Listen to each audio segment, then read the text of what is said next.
get up, let me begin. This is TWSN. You ain't heard about us yet, well you better know now, because it's the place that it all goes down. Get up, let me begin. This is TWSN. You ain't heard about us yet, well you better know now, because it's the place that it all goes down.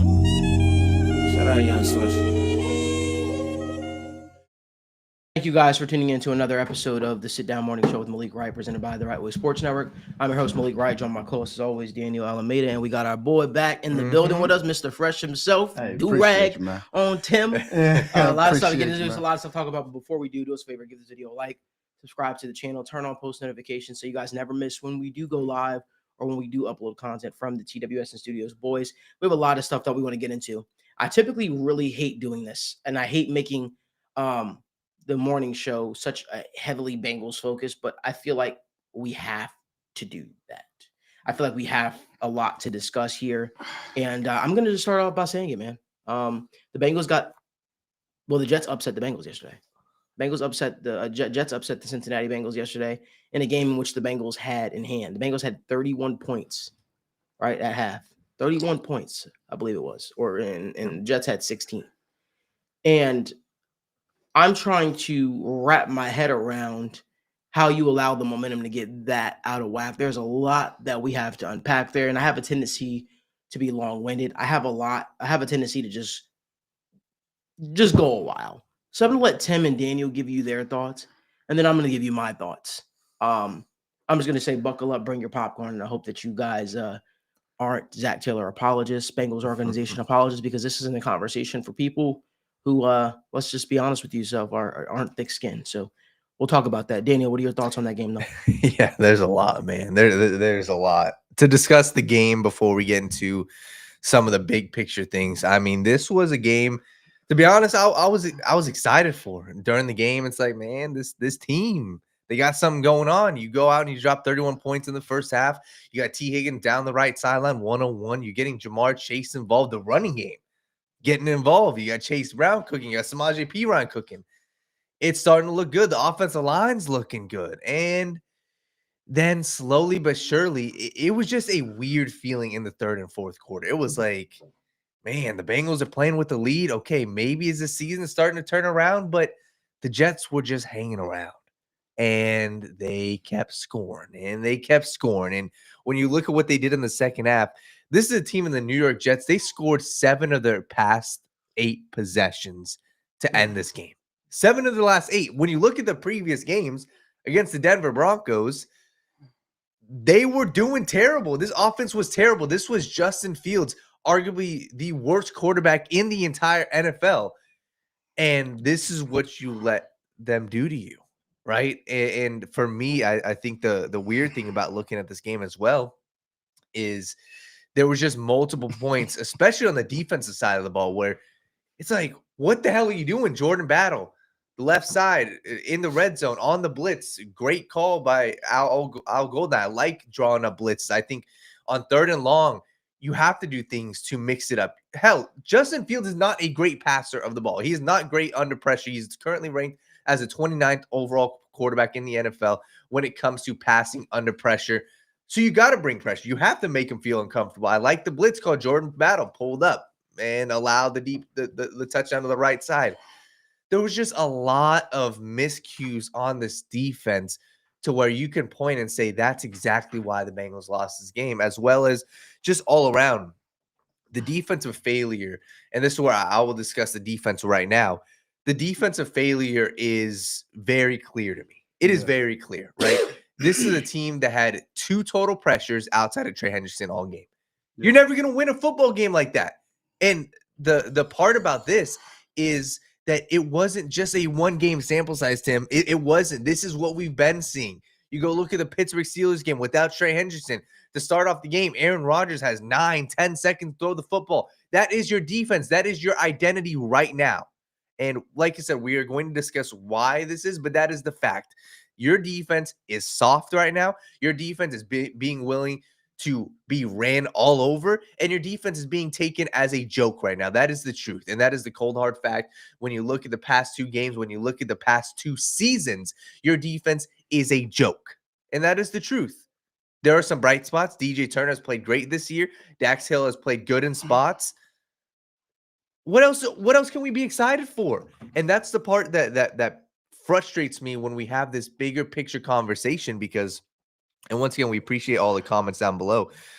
This defense is just piss poor. And this also goes to the draft selections that you have. You go look around the league, look at other teams, look at teams that have an improved defense. You're getting production out of your young guys. Right now, Myles Murphy is not producing. Right now, Chris Jenkins is not producing. Right now, Joseph Ossai is not producing, and those are cold, hard facts. Right now, Shamar Stewart is not producing. He is young, and you shouldn't expect your rookies to come in day one and produce. But the fact of the matter is, your defensive line is not producing. This is the worst defensive line in football. It is.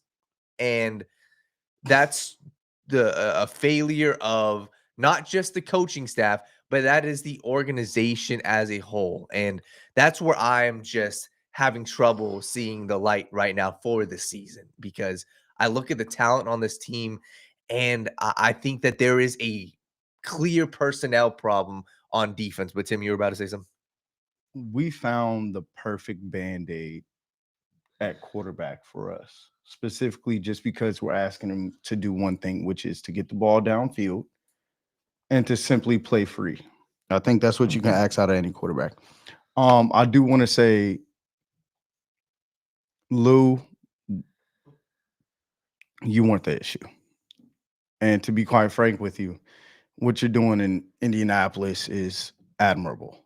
What the hell is going on in the locker room as far as whatever was said at halftime? I don't know if it was, I don't know. Why are you getting bullied as a grown man? Logan Wilson, I see why they've been asking to take some time away from you, or for you to just, slowly back off and be, a fellow leader in the locker room and show guys the way. I don't want you to show them this way. Yesterday, okay, there's so many stats.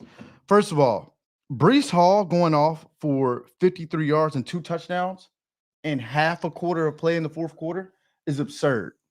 The Bengals can't guard tight ends to save their lives yesterday. Mason Taylor had an incredible game. I think where it starts, honestly, is, again, like you said, the front seven. But the Bengals, I keep saying we. I'm sorry, guys. I'm a Cincinnati, and I know this we sounds French-like. I'm sorry.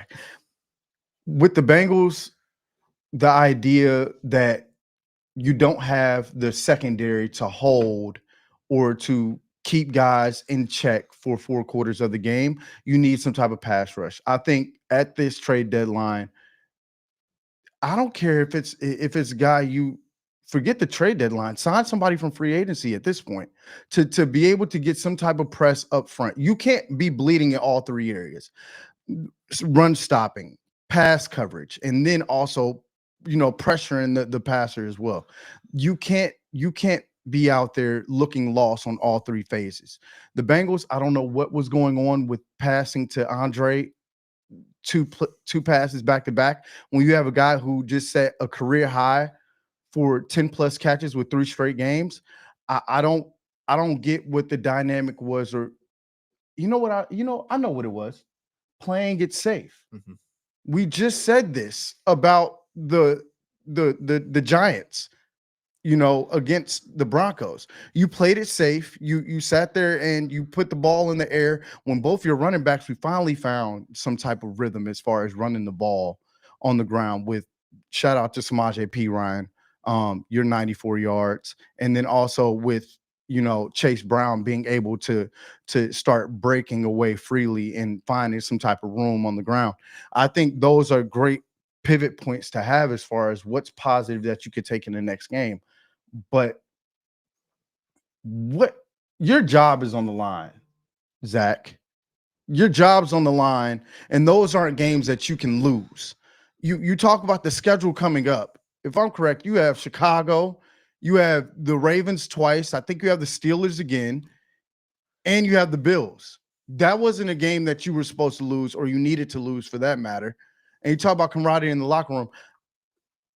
there's a sense of just not putting on your big boy pants, especially when crucial moments come down. Third down efficiency, as far as stopping teams, is horrid. As far as being able to sit there and outside of Trey, like you said, I don't know who else is supposed to be able to generate pressure, but Shamar Stewart, we can't expect. We need to stop the whole idea and philosophical, philosophical thinking when it comes to having first round picks just be immediate impactors off rip. That's just not going to be the case every year. Those are dime a dozen, and I want that to stop being something that's seen as supposed to be normal. It's just not. Give guys time. Same thing that we asked from Myles Murphy.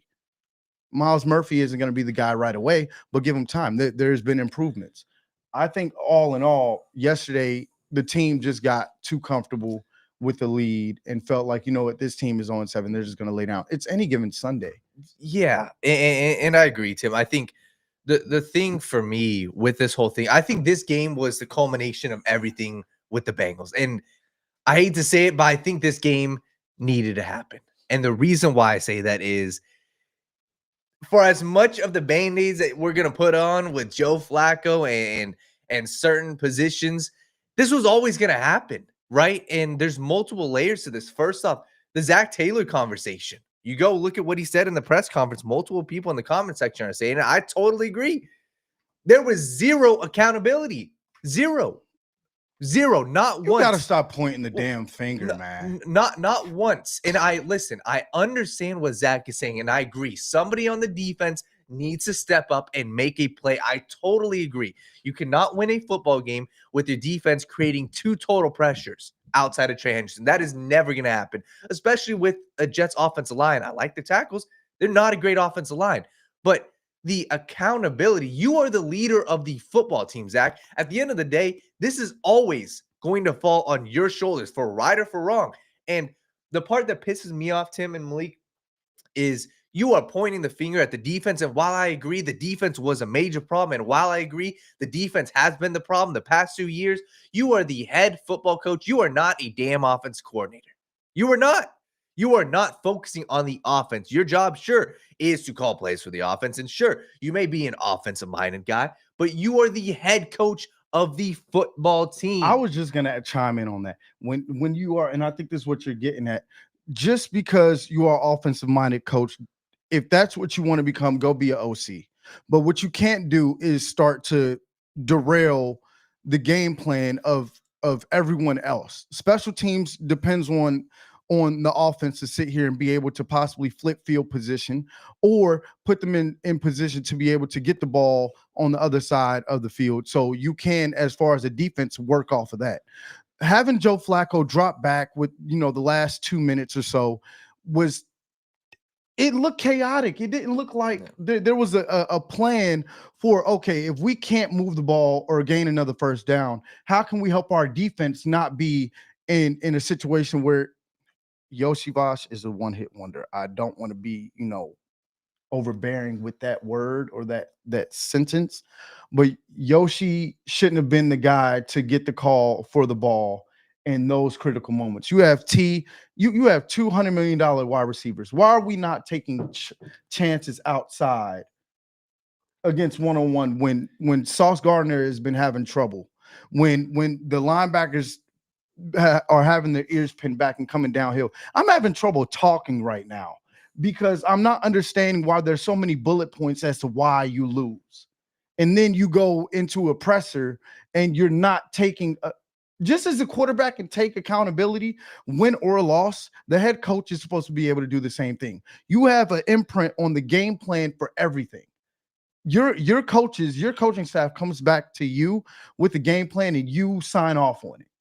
So why, and if that is what was the game plan yesterday, as far as you coaching the offense in those critical situations, you're 1 for 3 when, if I'm correct, in Zac Taylor's time, you're 1 for 3 in games where you're leading by 30 points or more. That is insane. Yeah, it's an embarrassment right now, and the reason why I think that this game was so important is because of the optics. This was an 0-7 football team, and this was a team that you had on the ropes. You were up 14 points, and this is directly to Zac Taylor. In his press conference, the guy said, well, you know, we weren't able to be in position to deliver a knockout blow. You were up by 14 points. And the part of me that is pissed off is because regardless of how the game turned out at the end of the game, if they would have scored on offense, the point still remains true. You let this team get back in the game. And that, at the end of the day, it falls back on the head coach. So this is a piss poor product that they put out on the field yesterday. And it is something that I believe needs to come to a head when it comes to Zac Taylor right now and this entire football team, because at the end of the day, whether it's draft picks on the defense side of the ball not working out so far, that falls back on the organization. But you are the guy that's walking out onto the field, Zac Taylor, as the head football coach. And to be honest with you, it felt like you had no real pulse on the game plan. It felt like you had no real pulse on the team as a whole. And that's where I fall, because this is a team that they had promise, to be honest with you. I thought that this team had promise. They had promise at the beginning of the season. They had promise after this Pittsburgh Steelers game. And now it was all for nothing. At 3-5, I'm ready to pack it in. I'm ready to say, hey, you can go out there and fight and you still got a chance to make the playoffs. But at this point, I have zero confidence that this team is going to go on a run right now. So I am annoyed, as you guys should be. And I think as a whole, this defense is this entire team is a problem. So yeah. All right, Tim, Dan, you guys got that out of your system? Yeah, man. All right. So I think that we've got to talk about the fundamental issue. But before we jump in all that, do us a favor, give this video a like, subscribe to the channel, turn on post notifications so you guys don't miss when we go live or upload content. You know, it's funny to me that the Bengals had their most impactful free agency in 2021. Right? The most impactful free agency in 2021, where they actually signed people that made a difference on this team. And I want to take a trip down memory lane just so I can jog everyone's memories. I'm going to just talk about the defense for a second. Trey Hendrickson, 𝗬𝗙𝗎𝗪, Mike Hilton, Larry Ogunjobi, Eli Apple, Ricardo Allen, and Joe Bachie. The reason why I bring up those names are names that everyone remembers, right? Those were guys that played impactful snaps for the Cincinnati Bengals, whether it be for that just year or whether it be for multiple years. The Bengals have not made an impactful free agency signing since the 2021 offseason. And guys, hear me out. When they did that, they winded up seeing themselves in the Super Bowl. Their defense wasn't amazing. Their defense was just opportunistic. They made plays, and they still had guys like Jesse Bates in the building, right? They still gave had you moments. Yeah. They still had guys like Jesse Bates. And I would say even before that free agency, they added, right, DJ Reader, Von Bell, the whole 9 yards. They had their two most impactful free agencies, which then led them to a Super Bowl. Since then, this Bengals team has started to rest on their laurels, signing guys like Nick Scott to replace Jesse Bates, who was a playoff performer. Oftentimes I sit on this show and I talk about, it was cool that the Bengals were able to get there. But the most difficult part of this all is going to be keeping the team together. Keeping the team together. That's going to be the most difficult part of it all, is keeping a team that went to the Super Bowl together. It's not difficult in the sense that you don't have the money. It's difficult in the sense of you have to trust people who have struggled to make the right decisions, and bring in, the right talent, essentially keep the right talent on the roster. They failed to do so. They failed to do so when they allowed Jesse Bates to walk out of the door before he was even asking for game-changing money at the safety position. You praised him. You talked about how much he meant to this team, and they let him walk out the door. So I bring up all that stuff, but that's the free agency side of things, guys, right? That's we can all agree they have not made any impactful free agency signings. Like, are we shocked, right? This Bengals defense struggled last year, right? This Bengals defense struggled last year, and the only true addition that they made to the defensive side of the ball was TJ Slayton, and we thought that was going to fix the glaring hole of DJ Reader missing, and it didn't, right? But I want to talk about the draft, guys. I want to talk about the draft for a second, okay? Bear with me. This is dating back to this is the Zac Taylor Tobin era. Hear me out. I'm going strictly defensive guys. This is not offense, because the offense is putting up points. So the offense is doing their part. All right. So let's talk about it. Jermaine Pratt, Ronnell Wren, Deshaun Davis, Akeem Davis-Gaither, Khalid Kareem, Marcus Bailey, Joseph Osai, Tyler Shelvin, Zach Carter, Jeff Gunter. Guys, that's not just 1 year. That is the entire Zach Taylor era dating back to 2022, 23. The reason why I bring that up is because outside of Joseph Osai, none of those guys that I just named are on the roster right now. Yeah. None of those guys. And these are guys that were picked in the second, third, fourth, fifth, sixth, whatever round. None of those guys are on the roster anymore. The only reason why some of these guys are on the roster because they were just drafted either this year or last year. And I'm not going to bring those guys up. But let's even talk about the guys. Let's talk about the guys right now that they recently have drafted, right? By the way, the longest tenured Cincinnati Bengal, if you want to know, is Drew Sample. If you didn't know that. Myles Murphy, who has not played up to expectation as a first rounder. Chris Jenkins, who I feel like you can't even see him on the field consistently. McKinley Jackson, who can't even get active for game days. Dejon Anthony, we haven't really seen much of Dejon Anthony since he had the pass interference against the Kansas City Chiefs. The point I'm trying to make is there's three phases, right? There's drafting, there's free agency, and then there's retaining your players. The Bengals have failed to draft correctly. Yeah. And they have failed to retain the players that have actually made a difference on this team. You know, I look at yesterday's loss a little bit different, guys. You know, Danny could tell you, I wasn't shocked. I sat there with no emotion afterwards. It sucked to see it, but I think at the end of the day, I wasn't shocked because this is the product that the Bengals have paid for. They've decided to get into stalemate conversations with guys like Trey Hendrickson, who's been the most impactful Bengals free agent probably of all time. A guy that has truly gone out there and proved his worth. You decide to nickel and dime him just because you don't want to pay him. It's the same thing you did with another standout guy that you drafted in Jesse Bates. There was a point in time where this Bengals team was so forward thinking in terms of getting ahead on their contracts. That's out the window. And I'm sorry, they actually did sign a starter who hasn't panned out to the best of my knowledge in Geno Stone from the Baltimore Ravens, and they only signed him to what, $7.5 million deal, something like that, and it still hasn't necessarily worked out. They've been trying to find a fix to the safety position since Jesse Bates walked out the door. This is the fundamental issue, guys. And you know, they left the worst offense in football. You know, if there was any game that you're looking at, you're saying, hey, call the FBI because it seems like this was rigged. It was yesterday's game. I've never seen a player literally have a clean shot at a quarterback and just pull up. Never seen that. Well, the Bengals at one point in time were minus 2,500 to win this game against the Jets. Minus 2,500. And they let the worst offense in football, guys, put up 500 yards on them. They let the Jets offense rush for 270 yards on them. And we're shocked. But I want to go a little back further because, you know, sometimes I get called a homer. Sometimes I say you just defend people that you want to defend. But I want to talk about this for a second. Guys, there was a reason why I sat on, you know, there's a reason why I sit and I talk about Lou Anarumo for a second. So the next question I want to pose, Mercer, I want you to get this up, is Al Golden really an upgrade over Lou Anarumo? Let's talk about that for a second. You know,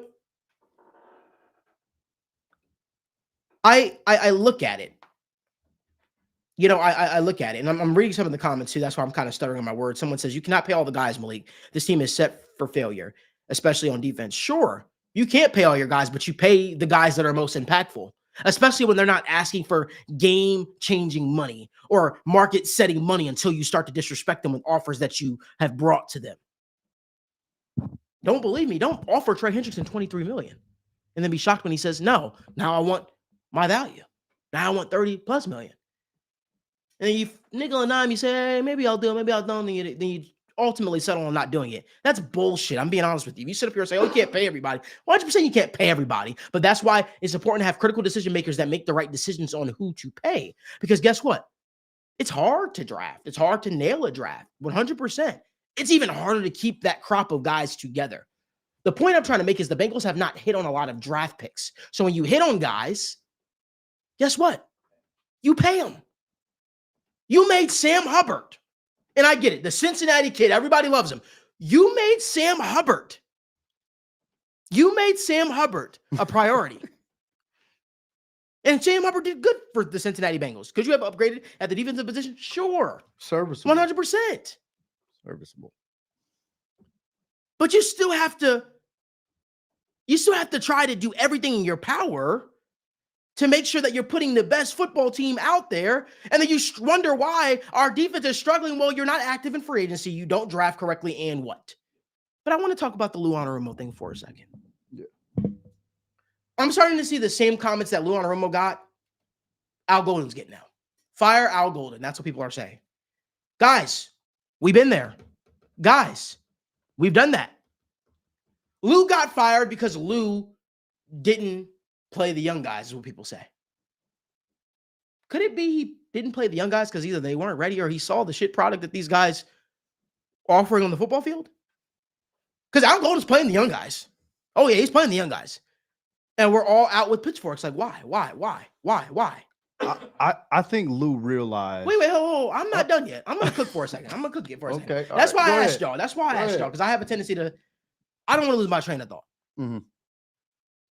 You guys should have known what it was with this Bengals defense when you had players coming out saying, through the grapevines, of course, the playbook was so intricate. It was so much to deal with. So,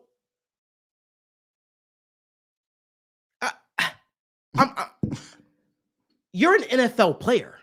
You get paid millions. And you remember, let's put things into perspective. You get paid millions to play a game. You get paid millions to play a game. And, I'm trying to wonder, you said the playbook is difficult. That's why you're not on the field.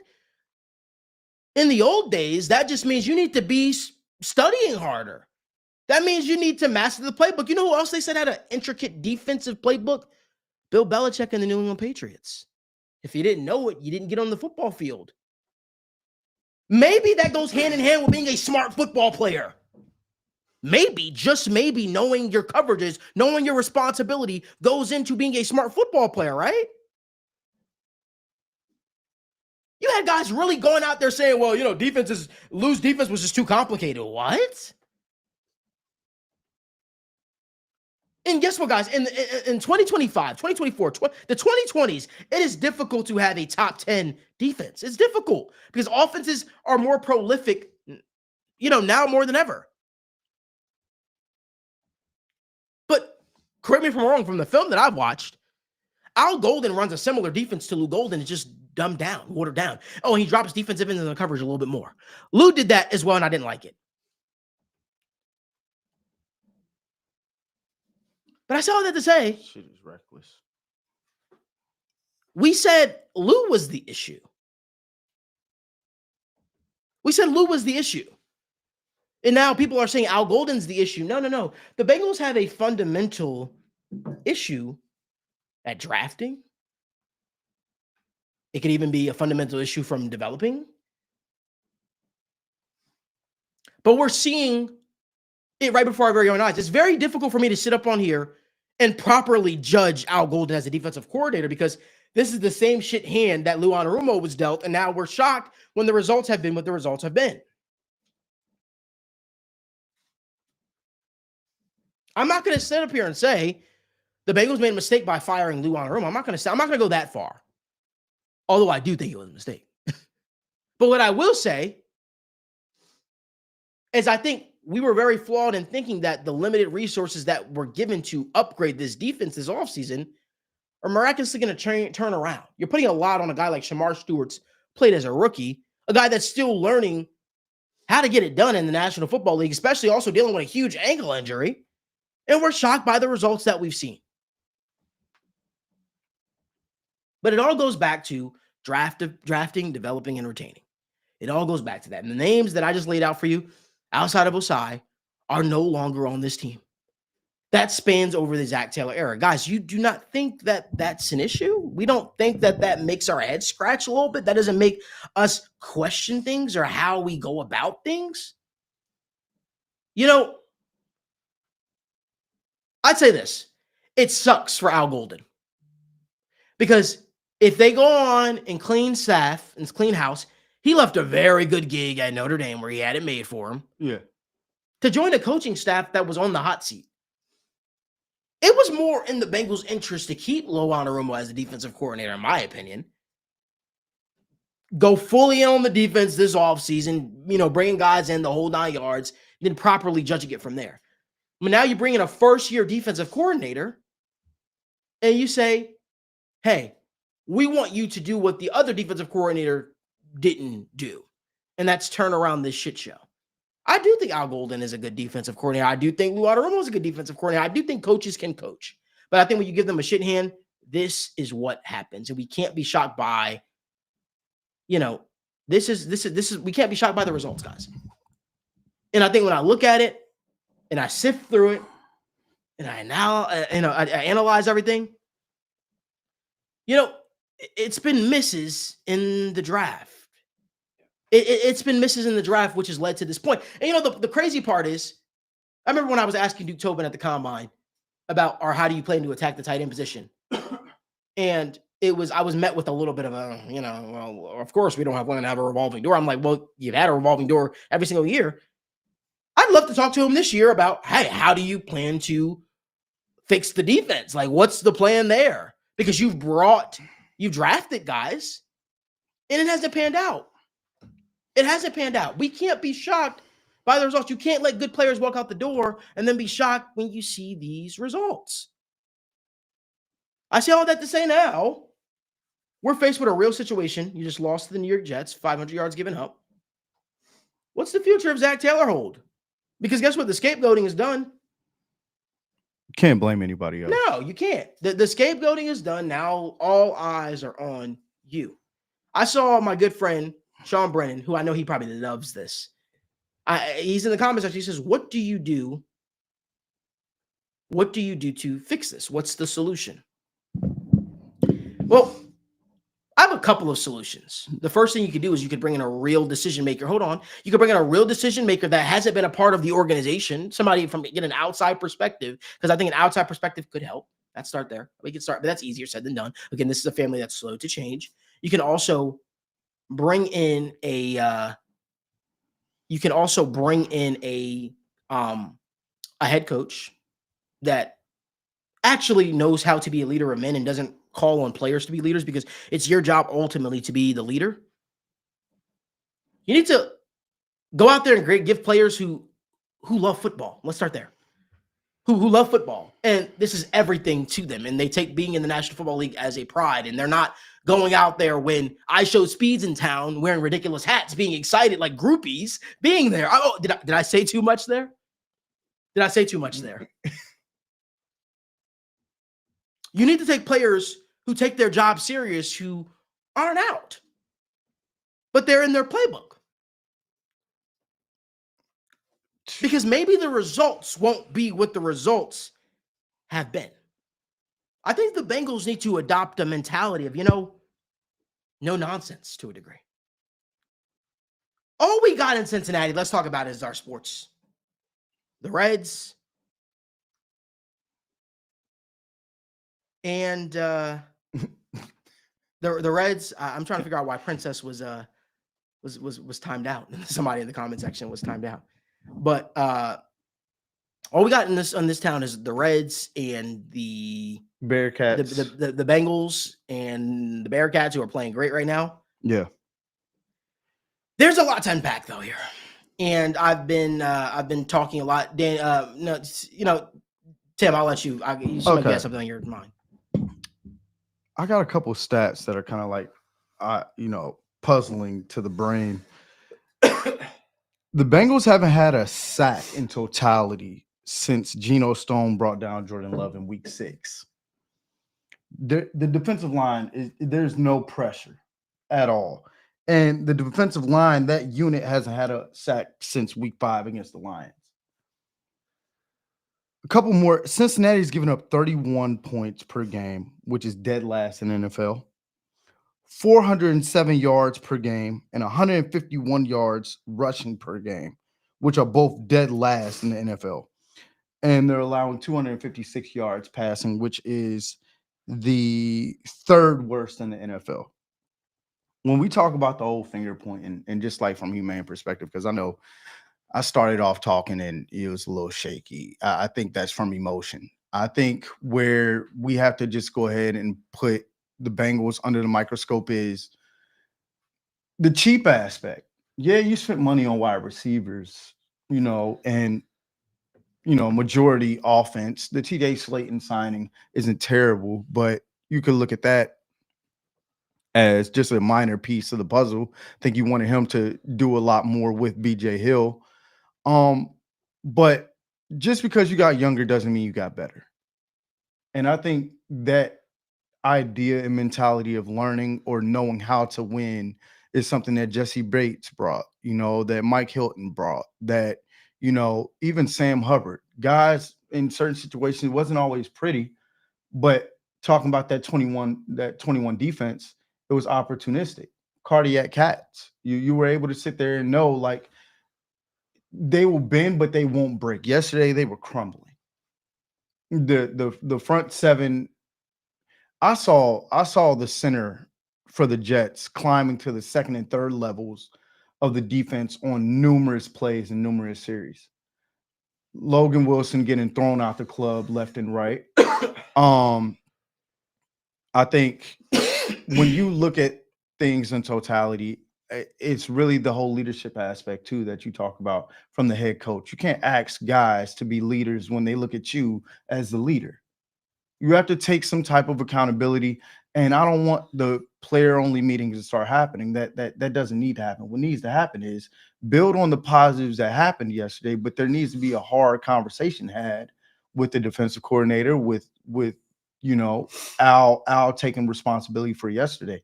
502 yards just between Breece Hall and Justin Fields is absurd. That's insane. I really don't have too much else to say. Yeah, this is, and the question is, right, what is next? How do you fix this? And I think that you guys hit the nail on the head. And I think for me, the problem is with this defense, I think that they can get better this year, sure. And for the comment saying trade, I just don't see what you can do to trade that's going to be impactful right now. That's worth it, right? There's a couple things to point out. You discussed, Malik, the free agency, and I think that's key. When you look at the great teams in the NFL right now, they're getting actual production from guys who were not drafted on their team. You look at the Denver Broncos, guys like Zach Allen. Who? Zach Allen. Yeah, that guy, it may not be the biggest name, but he is producing at a high level for the Broncos defensive line. You could look at many other teams. You could look at the Green Bay Packers. You can look at so many different defenses.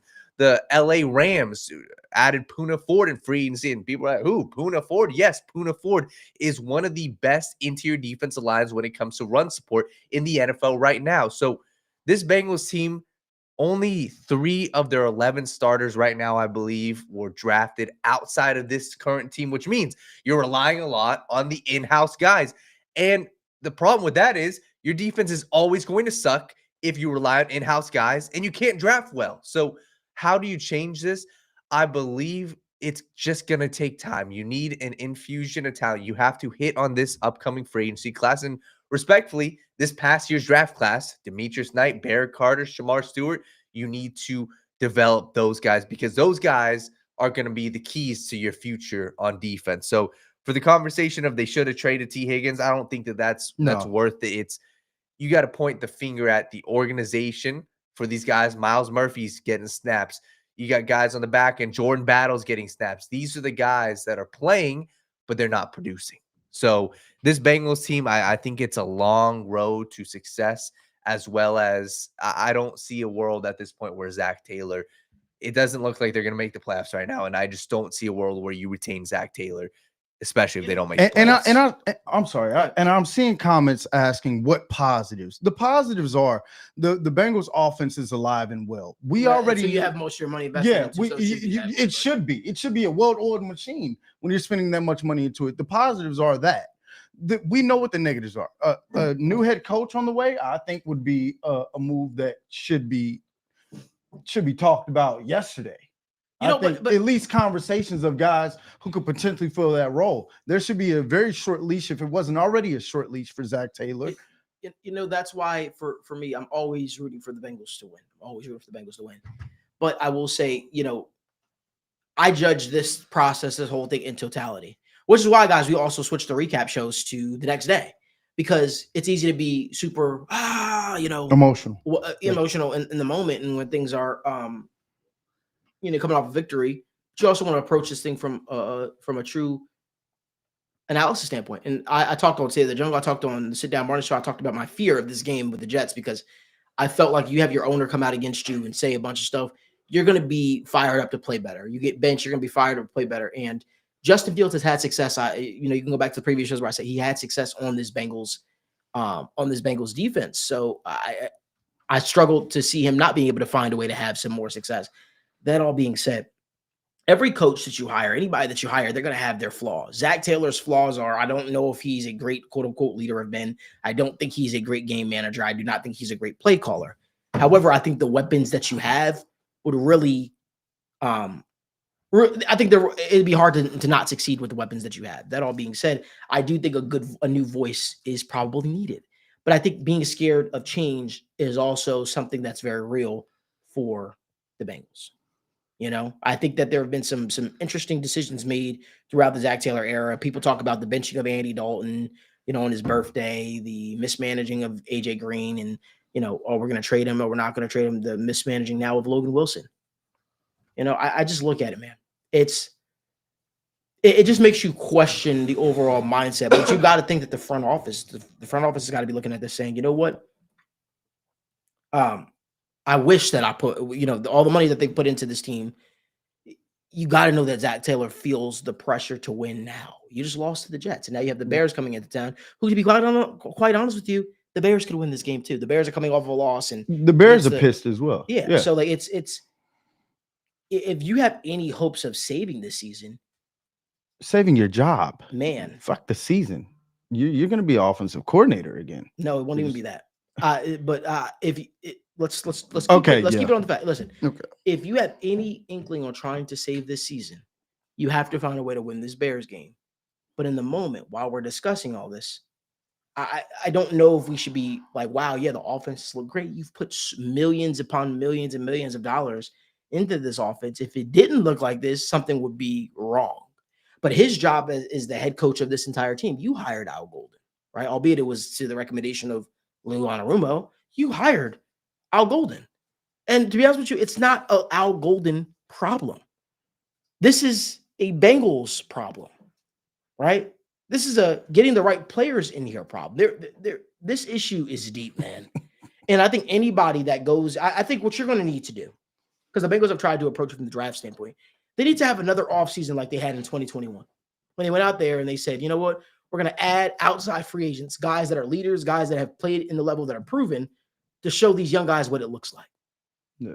Go back to making these young guys earn snaps, beat out the veteran over time just by strict production. But I think the Bengals need an infusion of free agency, outside free agents. I think they need that on the defense side of the ball. And I think you need to be willing to part ways from guys that are no longer fits for this team. There are veterans that are on this team that have definitely regressed. Guys like BJ Hill. I think BJ Hill has regressed.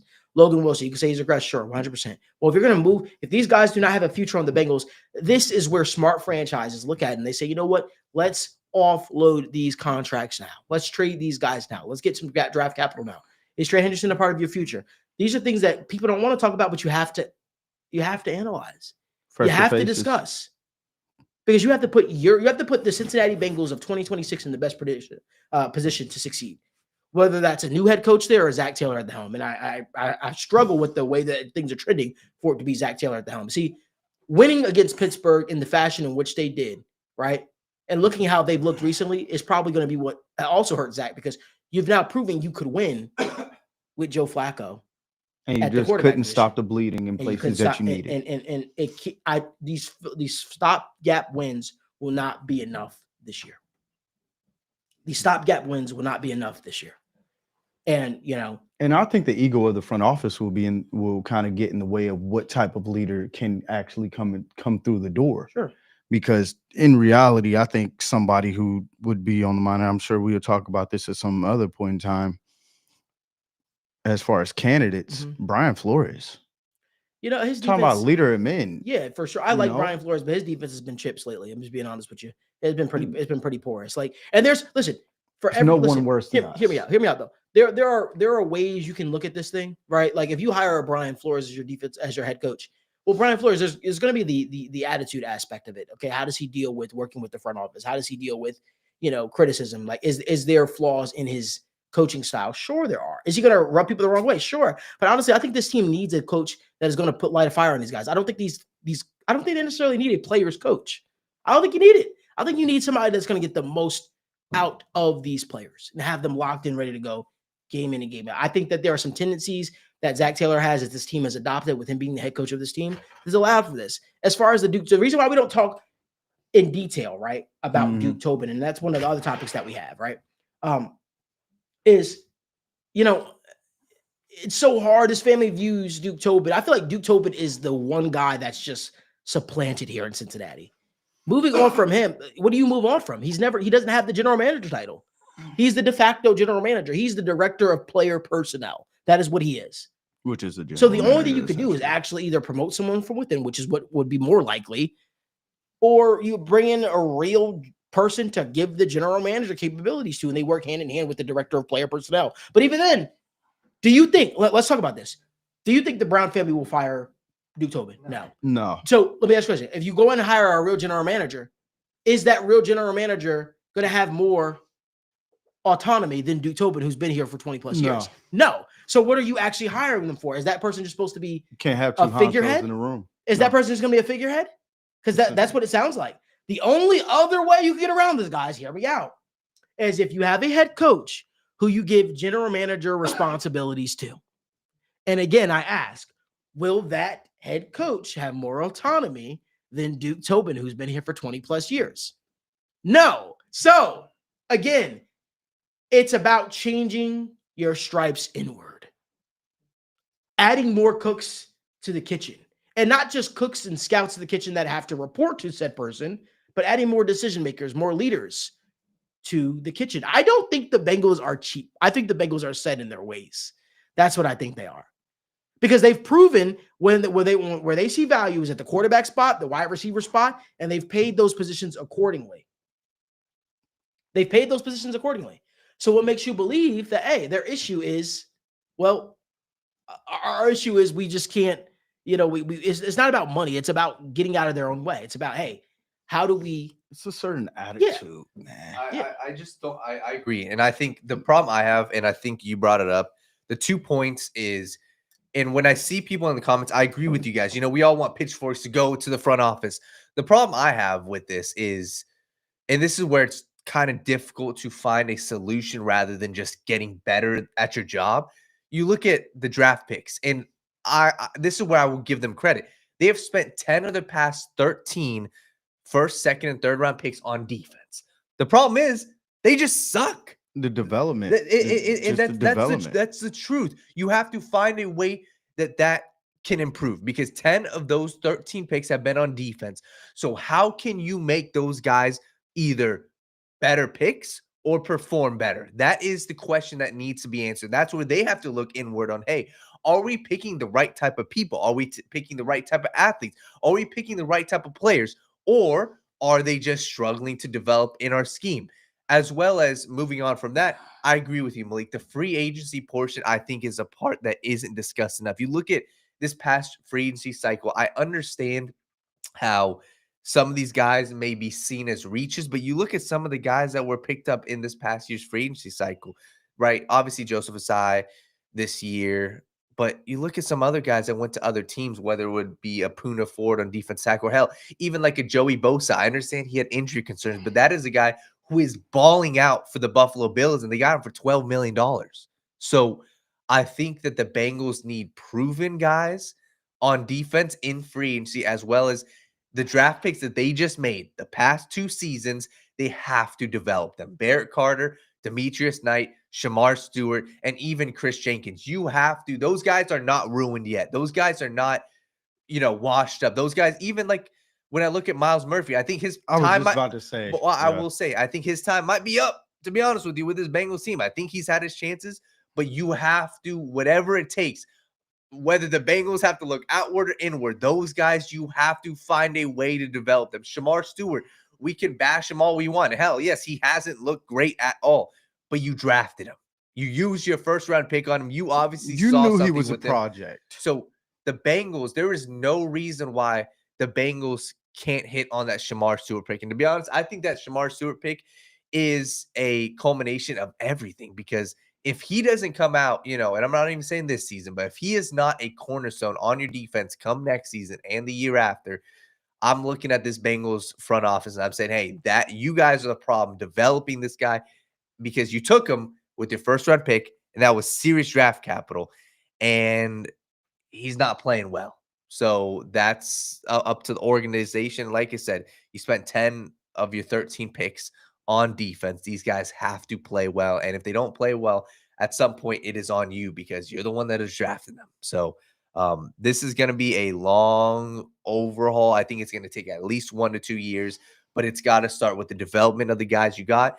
And respectfully, you got to go in free agency this upcoming cycle, and you got to sign some guys. You need to sign a leader. You need to sign some guys that can help actually contribute, because nobody on this defense in free agency has contributed. Slayton's looked good in spurts, but besides that, who's contributed? It's been nothing. So, yeah. I don't know why in the air it just sounds like, it feels like the season's just over, or at least how it's being talked about. I mean, there's still time in the season. season. You're 3-5. Yeah, it is a difficult thing right now with the Ravens. They got to win. The Steelers again. Like, it is a difficult Then you got the thing Bills, right now. the Bears. Then you go back to the Ravens. Oh, it sounds like we're giving up. And I don't want to be that guy, but you're at the point where now you're just evaluating talent at this point. You're probably going to clean house within the next 2-3 weeks, as far as, letting certain guys get more play time. The veterans who were here from that 2021 run, it might be time. I think Malik had put it, right on money. BJ, you haven't done what you were supposed to do. The guys that we did let go, and Jesse, I don't think he should have ever left town. But, Katie Blackburn has a lot to do with this as well. I think she and Duke work hand in hand to, prolong some signings, and that created some type of ruffles in the matrix as well. I think Trey is having some injury issues because, he wasn't here for a full, off season to work out and do what he needs to do. There's nothing like playing the game of football. And I think that goes for a couple of guys where, I think we'll be a lot further along. Not saying we'd be even a top 20, defense, but we'd be a lot further along as far as, the cohesiveness of the team. I think the mentality, it is what it is. And that starts with your head coach at the end of the day. Yeah, man. And it's a difficult situation right now. 3-5. If we're talking playoffs, and this even goes to the bigger question, Joe Burrow, right? Are you even putting this guy in if you are at or right below 500, seeing that the level of this defense is at? I think that the defense can improve, but what are we talking? Can they improve maybe to a middle tier? That's wishful thinking. So you got the schedule of the Bears, Steelers, Patriots, Ravens, Bills, and Patriots. You have to win 5 of those 6 games to even be in this conversation, to be in 4 of those 6 games to be in the playoff conversation. To me, it's a very tough sell. But all they couldn't do, lose yesterday. You couldn't. But if I were to guess, I think that there's a possibility they beat the Bears, and at that point, it's tough because you can't go one way or the other. You're saying, hey, you still realistically have a shot to make the playoffs, and it's not like you're going to clean house saying Zach Taylor's gone. I don't think Zach Taylor's gone yet. I You beat think Pittsburgh before. Then you turn around, you got the Patriots who are on a bit of a hot streak. I'm not gonna lie to you. There's not like lost hope for the season. But what I will say is there's not a lot of man, just go out and play football, man. At this point, man. Just go play football, dog. So Tim is basically saying all the positives, all the rah talk. Just go out there and do your job, basically. But yes, just we're at the point where, bro, you better drop your nuts and play ball, because at this point you're getting bullied and it's looking bad when you do lose. I have a question. What do you do if you go out there and you lose to the Bears? How do you approach the bye week? Fire Zach. I'm sorry, that was quick. I'm sorry. Was I supposed to ease into that? No, I don't listen. No, fire Zach. Zach, if we lose to the Bears, if the Bengals lose to the Bears, fire Zach. Yeah, I'm sorry. There's a lot of I get it. I'm sorry. Zach's got to go. At this point, we've dealt with this for about 2 years, and we let you have a lot of say-so as far as who should be brought in, what type of players you like. I think the scouting department needs to be looked under investigation from the FBI as well. I don't know what you're seeing, that's like, what?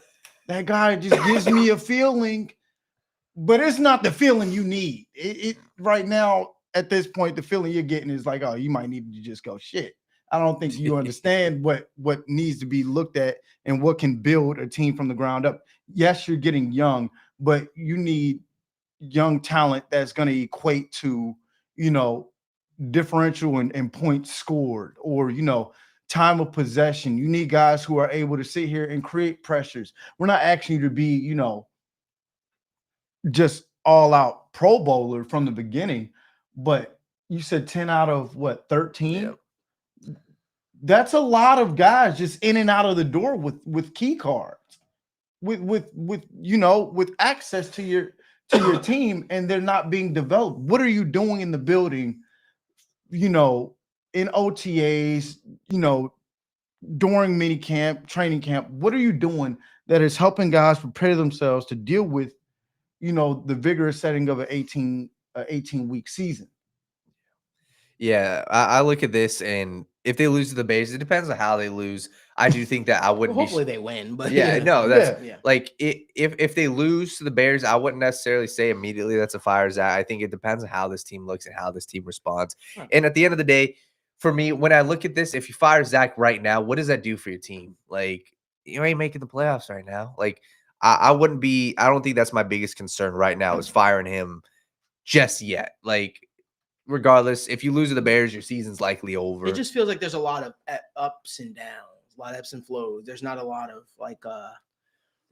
just steadiness, like staying the course, realizing that every game can only be won once, and every team is different every single week. It just feels like when you get a victory, there's a lot of highs. When you get a loss, there's a lot of lows. When you get a lot of and it just goes up and down and up and down. And the response, right, that we talked about, that's why I think like this is going to be so important, because I think that the coaches are going to have a hard time putting it into words how they let the worst offensive football put up 500 yards on them. Yeah. And then I think the players are going to wonder that. Then you have a Bears offense that I have a lot of respect for. I think they have a lot of talent and they have a lot of weapons. They just haven't put it all together. That's a disciplined team over there, I would say, for the most part. I think they're a talented team. I think that I love the analysis that I forgot my man's name. Is drawing a blank on him, right? Colin Cowherd gave. He said he doesn't believe that Caleb Williams will ever be a consistent passer in the National Football League, and from an accuracy standpoint, I think that that's something that could play into the Bengals' favor, because Caleb Williams gives you turnover opportunities, and I think that with this Bengals defense, they try to be opportunistic with turnovers, right? And I think that you're going to need to be in order to beat the Caleb Williams-led Bears. And there's an element to his game, right, from a passing standpoint, but then there's an element to his game was ability to run the ball, right, with his legs. The Bears have a really good running back in DeAndre Swift, who's played well for them this year. Listen, the one glimmer I hope you could hold out right now is they are undefeated in their division. Yeah. Undefeated in the division, right? You have to find a way to try and keep guys engaged. Well, yeah, that, but also winning does that. Yeah. You have to find a way to churn out some of these wins. And I think the biggest issue is, okay, can you put together 4 straight quarters of football? You go against the Jets and you start out really, really fast, and then it just all falls You got apart. comfortable, man. You got comfortable. And Man, I mean, yeah. And another thing too, Malik, I think you're right.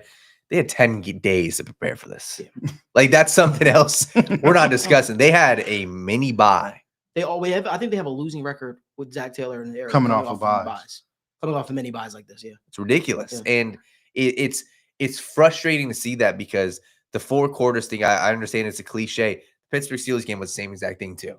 Very well, you could have lost that game. It's the same exact thing. You could not put 4 quarters, couldn't even put 3 quarters together. And as much crap as well, the defense was undoubtedly the problem. You put up 6 points in the second half.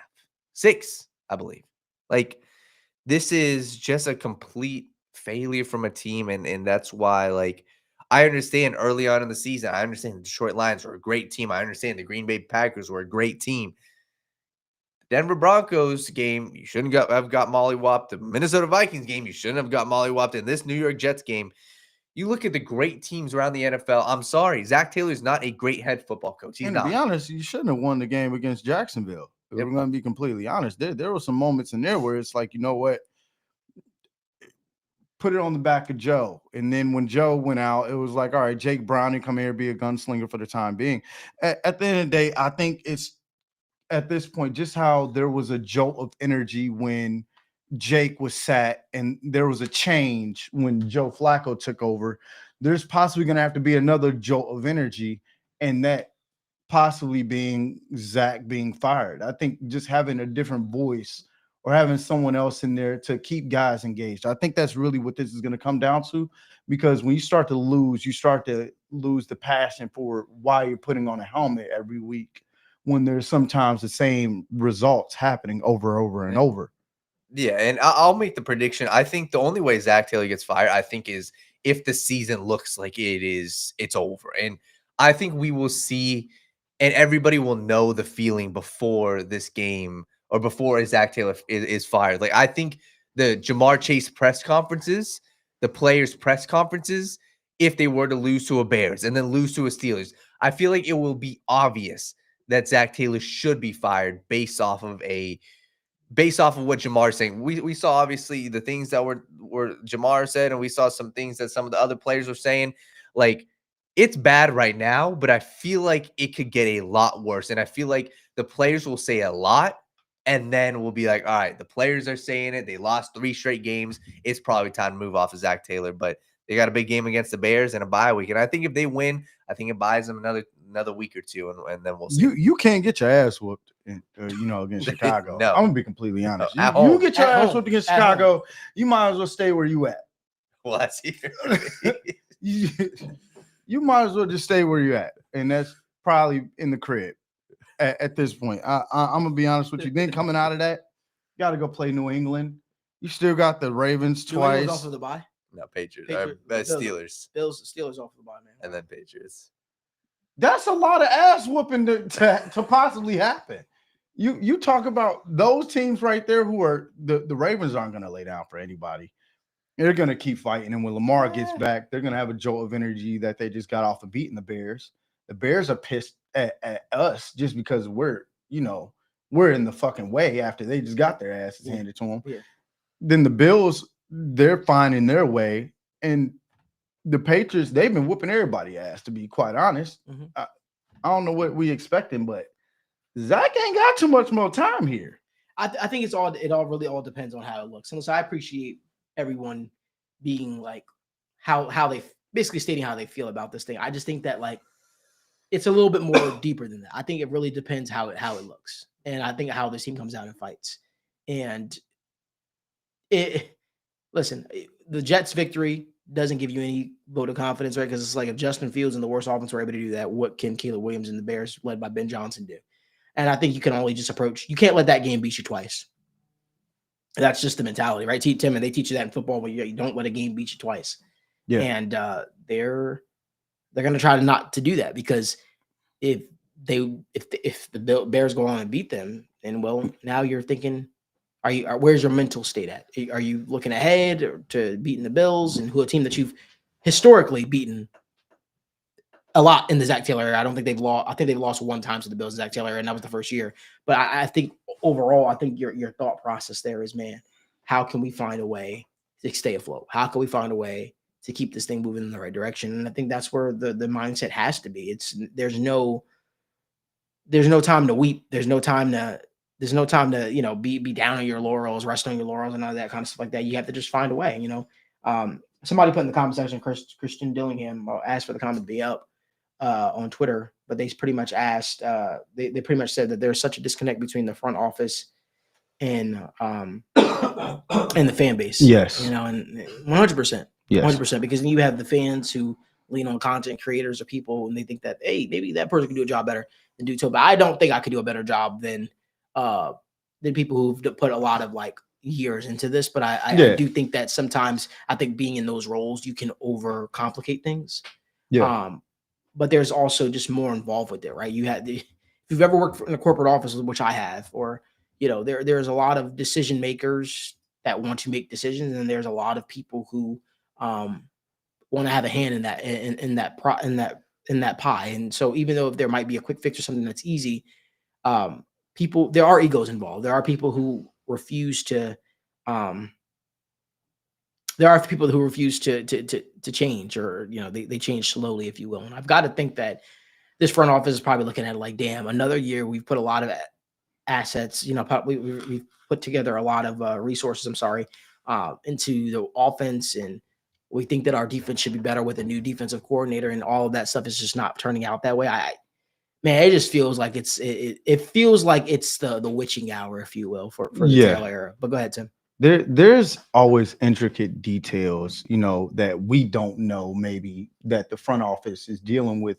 That's why they make certain decisions. But then again, I think just as a fan of the game, and also wanting, the franchise to do what I know it's capable of, sometimes common sense it just isn't seen as common for certain people. Like, I could look at something and be like, that looks like shit, that smells like shit, I think that is shit. But some people see what's in the shit. I know that's not what we want. That's not the product. And over the next course of these couple of weeks, you're going to possibly lose people wanting to come to games. I know there's diehards, and I don't want people to not go to the games. But we're at a point where there is just such a disconnect between the front office and the fan base, because the fan base knows what it did take to get to a point. We watch the games through and through. There's people who know the game of football. I think everybody who's in the chat today, I think they could speak on the game, in an intelligent manner. But now, the people who did take the time, went to school for all these years, did what they had to do, now it's time to put that degree up. It's time to take those years that you did as far as working your way up the ranks to get to where you are. Before you don't have a job, I think you need to just take your job just as serious as you want the players to take their job. I think, honestly, Al might be gone with Zach. I'm gonna be honest. I think there's a complete overhaul of the coaching staff. If you go out there and you give up 36 points to the Bears and you only muster up 14, I don't want that to be the score at all, quite frank. But there needs to be more turnovers. This defense needs to be more opportunistic. I think the offensive line hasn't played bad over the last couple of weeks. I think we can give them some praise. I think Tinsley needs to get a look at as wide receiver 3. I think you need to find a jolt somewhere in the damn matrix right now. You need to find a way to create some type of camaraderie in the locker room, because there's going to be guys that are going to try to just question, damn, why am I playing this week? I know I'm playing for a check, but I don't want that to be the reason why I lace up every week. Yeah. Listen, there's a lot to unpack there. It's a lot to unpack, a lot of stuff to get into. Let us know down in the comment section how you feeling. Sound off in the comment section. We'd love to hear from you guys. A couple things I want to touch on before we head out of here, guys. Brian Kelly officially fired at LSU. Give me your thoughts on that. And Daniel, I want you to start us off. What are your thoughts? Who do you think makes sense potentially for Brian Kelly?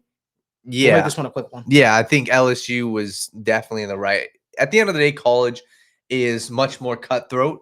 If you aren't winning and it's looking abysmal and the loss looks terrible, you're done. You're gonna get cut. You're gonna be out of there. And it wasn't just Kelly; it was the coaching staff. They suck. And sure, you can look at the record and say 5-3. Yeah, that's a solid record, right? No, not for college football, and especially with how you're losing these games, getting embarrassed. That is something that the boosters and your entire school, that is something they will never go for. So it was shocking to see how much that they were willing to part ways with. I mean, 53 million for Kelly to sit at home is crazy. But I think that it was the right move potentially. And one guy I will say, I think the Georgia Tech head coach is a guy I've been very impressed with, to where they are not only winning games, but for me, what does and what I think he should be a candidate is they're 7-1 against ranked teams. So he's a guy I've just been impressed with, and I wouldn't be shocked if he gets involved in the potential head coaching conversation for LSU. Yeah, So, man, it was just crazy to see how it's kind of crazy to me to see how quickly a lot of these teams, college football programs, are moving off of coaches so fast. It shows you, man, the world of coaching is just ever changing, and I definitely think we're going to see some NFL turnover as well. Just curious to see how that kind of works out. One thing I want to touch on as well is Skattebo gets injured. I don't know if you guys saw that. Skattebo is injured. What do you guys think that means for the Giants season? They obviously lose out on their leader, right? Skattebo was crazy to say as a rookie. He was truly the lifeblood of that New York Giants team. What do you think the fallout is there, Daniel? yeah, man, it's sad. I think the fallout is it hurts their team as a whole, just the pure energy of the team. And the fallout necessarily, I think that this team, I mean, they're 2-6. They ain't making the playoffs. I think that this could be not necessarily the main point for Brian Daboll's downfall, but I think that Brian Daboll needs wins. And they're 2-6 right now. They got a tough schedule coming up. They got 49ers, Chicago, Green Bay, and Detroit, and then New England. I think that this might kind of start putting a little nail in Brian Daboll's, potential tenure with the New York Giants. I think they needed Skattebo's energy, and I don't think it necessarily goes away, because I think that he's still going to be, in the area or whatever. And Jackson Dart, I feel like he's going to carry some of that torch. But this Giants team isn't very good. I like their defensive line, but this team as a whole, I think they suck. They're 2-6. They got a brutal schedule, and I do think that this is going to end up in Brian Daboll potentially being gone and the Giants getting a new head coach. I think the only way Brian can save his job is to just at least look competitive over these next 4 or 5 weeks, and not have the season look like a complete shit show. I think with Cam's injury, that's a lot of, energy lost in the locker room. And I think it happened possibly at the worst time during that game, especially when, it looked like the Giants were putting together a drive that fucks with your mental psyche of how to deal with, moving forward, play calling, just energy wise. The game is a game of momentum. Yeah. And I think now you're going to ask, Tyrone Tracy to do a lot more. As he was looked at as a number one during this year, you get your chance to do that. I think it's just about being competitive at this point. And the Giants are going to have to do that. I think there's going to be a change of scenery for Brian Daboll. I don't think he's a bad coach. I just think this is just terrible timing. You found your quarterback when your leash was about as, yay long. It's just bad timing, honestly. Yeah. One thing also I want to touch on real quickly as we just run through a couple things, because a couple things we had planned for the show, but obviously with such a Bengals focus, we're going to save for Thursday. I want to talk about Tom Aspinall real quickly, really briefly. Yeah. Tom Aspinall, UFC heavyweight champion, fought this weekend. The fight got stopped due to eye poke. Cyril gone. I guess the question, Daniel, for me is: do you think he quit? Do you think that Tom Aspinall quit in there? Because I'm honest with you, it's tough to say what another fighter was feeling in there, but man, to get an eye poke and to be asked to still fight at the highest level against another dangerous opponent standing across from you is tough.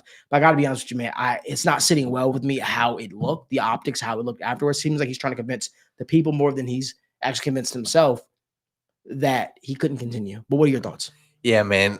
When you look at the UFC, and there's two types of major, quote unquote, things that can potentially happen that aren't real in a fight. It is an eye poke and it is a groin strike. Two things. And those are two things that only the fighter can say, hey, this hurt super bad, I'm done. And it has happened multiple times. There's been times where a groin strike has happened, and it's like, dude, that wasn't even that hard. And the fighter is done. And you can't argue with it because they're saying, hey, it is an illegal strike. The fighter can say whatever he wants. And if he feels it's bad, if he feels like he can continue, he can continue. And that's the problem with this, because I feel like when I saw Tom Aspinall, I think the eye poke was bad. And if we showed the photo, of course, it looks bad. I still feel like Tom could have kept fighting. And I think that this was a smart business decision on Tom Aspinall's part, because if Tom would have kept fighting, I personally believe that with the eye poke and with how the fight was going, I think Tom would have lost that fight. And if Tom loses that fight, he loses out on pay-per-view points for the next fight. He loses out on being the heavyweight champion. I think that this was a business decision. I feel like Tom lived to fight another day. And I think that this was a smart decision, but I do think that there's 1,000% a chance. Of course, he could have kept going. There's been way worse eye pokes. Daniel Cormier got eye poked. There's been way worse things that have happened, and a fighter has kept going. I think Tom could have continued.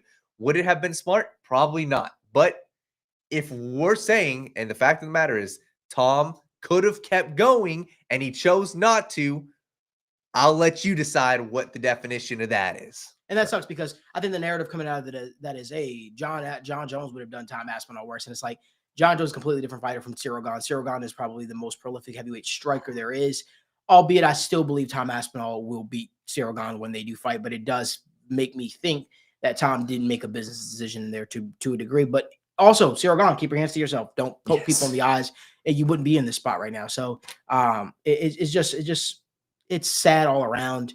UFC's got to rebook this thing. We'll see it, because now there's bad blood. Now there's going to be bad blood involved in it, because 𝗫𝗏 feels like Tom looked for a way out in there. And one thing I want to touch on you real quickly, Daniel. I know it's a little bit of controversial, but I got to ask you this. You know what? I'll save it for Thursday. I'll save it for Thursday. Because I do want to give a shout out to Austin Reeves. Austin Reeves had 50 points last night. Shout out. And his 50-point game was more impressive than Shay's, but we'll talk about that on Thursday. Shay and Lucas. What you say? Shay's what? Look more impressive than Shay and Lucas. I don't don't know about Lucas. Honest. I don't know about Lucas. We'll talk about it. I don't know about Lucas, but we'll talk about it on Thursday. Okay. Listen, we want to thank y'all so much again. We'll have all of our bets and stuff like that on the Patreon. Not unless you have anything you want to give really, really quickly, Daniel.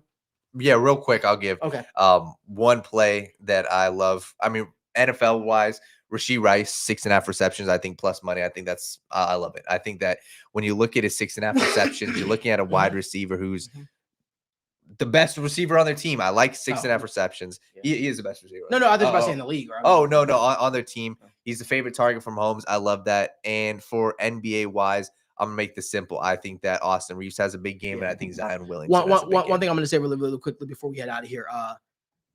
Travis Kelce just get a touchdown today. It is tight. National Tight Ends Weekend. Although for some reason I'm not putting that up there. I'm putting it up there. Okay. Travis Kelce will get a touchdown tonight. But bookmark it. Travis Kelce will get a touchdown. I think this thing at like -110. That's a play that I like. There's gonna be more plays, obviously, that you can see on the Patreon. Tim, is there anything that you do like? Tyquan Thornton for 15 receiving yards. Okay, I like that. I like that. And then I also like Ja'Cory Cross-Gnarr for 12 plus rushing attempts. Okay. Those are two safe ones. I'm not going to go outlandish, but yeah, that's where I'm at with it. Tim cooked with that. Listen, we hate to rush the show, but we're running out of time, and we appreciate y'all so much for coming in, giving us your thoughts, giving us your opinions on everything, man. We really, really do. Drop down in the comment section what you guys all feel about, obviously, the Bengals, LSU firing Brian Kelly, your favorite bets, and so much more. We hope that you guys really enjoy the show. Do us a favor, give this video a like, subscribe to the channel, and turn on post notifications so you guys never miss when we go live or upload content. Remember, we are live every single Monday, Thursday, and Friday at 10:30 a.m. Eastern Time. And State of the Jungle is live every single Wednesday at 7 p.m. Eastern Time, where we discuss all things Cincinnati Bengals. Listen, remember, there's only one way you should be waking up, talking sports, having the conversation, enjoying that cup of coffee, and that is the right way. We'll see you guys on Wednesday for State of the Jungle and on Thursday for the Sit Down Morning Show. This is TWSN.